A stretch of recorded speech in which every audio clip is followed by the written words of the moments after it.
Kali ini kita akan membahas tentang pesan dari kitab Ulangan, khususnya dari sisi teologinya.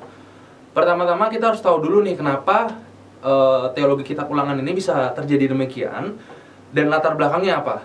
Jadi tujuan untuk kita memahami materi kali ini adalah yang pertama, memberikan pernyataan kembali tentang perjanjian antara Allah dan Israel. Dalam kitab Ulangan itu ditekankan pernyataan tentang perjanjian antara Allah dan Israel. Kenapa demikian harus terjadi?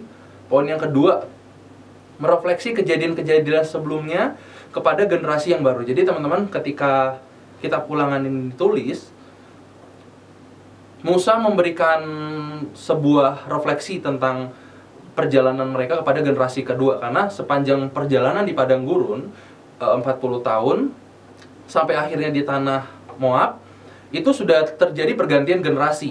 Dari generasi yang keluar dari Mesir hingga generasi yang ingin masuk ke dalam tanah Kanaan, itu generasi yang berbeda. Jadi perjanjian itu harus diulang dan diperbarui agar perjanjian itu relevan dengan kejadian yang akan datang. Kemudian poin yang ketiga adalah Israel itu berhutang kepada Allah karena telah menebus mereka. Tentu kita tahu bahwa Israel setelah keluar dari tanah Mesir, Allah menjadi Allahnya mereka secara resmi dan Israel menjadi bangsa pilihan Allah. Ada beberapa poin yang saya catat di sini, ada 3 tentang pokok dari teologi kitab Ulangan. Yang pertama, Israel dalam kitab Ulangan. Perjanjian antara Allah dan Israel itu dibentuk dalam satu surat hukum resmi yang namanya kitab Ulangan. Agar apa? Agar bangsa Israel mempelajari kembali dan merefleksi kejadian sebelumnya yang telah mereka lakukan di padang gurun di generasi pertama, agar generasi kedua ini tidak mengulangi kesalahan yang sama. Terus yang kedua adalah Tuhan tidak hanya memilih Israel, tetapi dia juga memilih raja, imam, dan tempat dia disembah. Jadi dalam konteks kitab Ulangan ini, Tuhan gak hanya memilih Israel atau menjadi Tuhannya, tapi Tuhan mengatur dari rajanya, dari imam, dan cara mereka menyembah itu seperti apa, itu diatur semua di kitab Ulangan. Tadi kita sudah membahas tentang poin pertama, Israel dalam kitab Ulangan. Dalam poin yang kedua, nama Allah dalam kitab Ulangan. Jadi di kitab Ulangan ini nama Tuhan disebut 21 kali. Kalau para peneliti, para penulis juga berusaha memberitahu nih, dari banyaknya penulisan tentang Allah ini, penulis ingin memberitahu hubungan pribadi dengan nama yang disebutkan. Dalam hal ini, Tuhan disebutkan 21 kali. Berarti penulis ingin menekankan nama Tuhan dalam kitab tersebut. Yang ujung-ujungnya apa, yang maksudnya apa. Jadi nama Tuhan disebutkan secara berulang sebanyak 21 kali itu bertujuan untuk meyakinkan Israel kalau Tuhanlah, Allah lah satu-satunya pemilik atas bangsa Israel. Kita masuk ke poin yang ketiga, yaitu nubuatan dalam kitab Ulangan. Dalam kitab Ulangan sebagai dokumen perjanjian, kata dari Ulangan itu berarti kitab hukum kedua kalau kita telusuri dari bahasa Yunani dan bahasa Inggrisnya. Yang berarti Musa itu akan mengatur, menyusun dan mendefinisikan bagaimana hubungan bangsa itu dengan Tuhan sebagai penguasa mereka.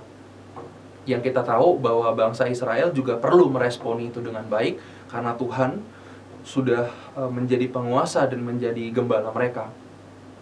Kemudian sebagai salah satu dokumen atau sebagai salah satu hukum resmi dalam sejarah bangsa Israel, kitab ini juga merupakan salah satu sarana Allah untuk menyatakan tujuan penyelamatan dan penebusannya untuk bangsa hambanya, kerajaan imamnya, yang dipilih untuk sebagai salah satu dokumen hukum resmi dalam sejarah bangsa Israel. Kitab Ulangan juga diproyeksikan oleh Allah untuk menjadi salah satu karya penebusannya.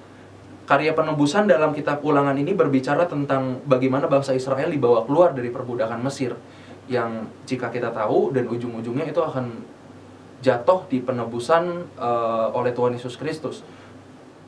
Pernyataan teologis utama dari kitab ini adalah bagaimana Tuhan sebagai perantara antara bangsa Israel dan Tuhan, dan menunjukkan bagaimana hubungan kekerabatan antara pencipta dan ciptaannya.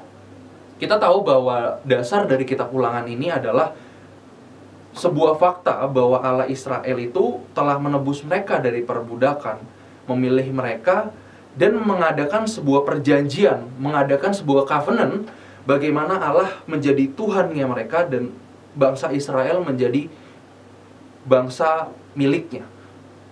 Kemudian, hal yang terakhir dalam kitab Ulangan adalah sebenarnya kitab Ulangan ini ingin mengungkapkan bahwa sifat dan tujuan Tuhan itu adalah Allah yang sepadan dengan karakternya sendiri, Allah yang menepati perjanjiannya, dan Allah yang menebus umatnya dengan cara yang luar biasa. Dalam kitab Ulangan ini kita belajar 3 hal. Tadi yang pertama adalah Israel dalam kitab Ulangan, yang kedua nama Allah dalam kitab Ulangan, dan yang terakhir adalah nubuatan dalam kitab Ulangan. Kiranya pembelajaran kali ini dapat berguna bagi teman-teman semua, dan jangan lupa saksikan konten-konten Iktus lainnya. Thank you and God bless.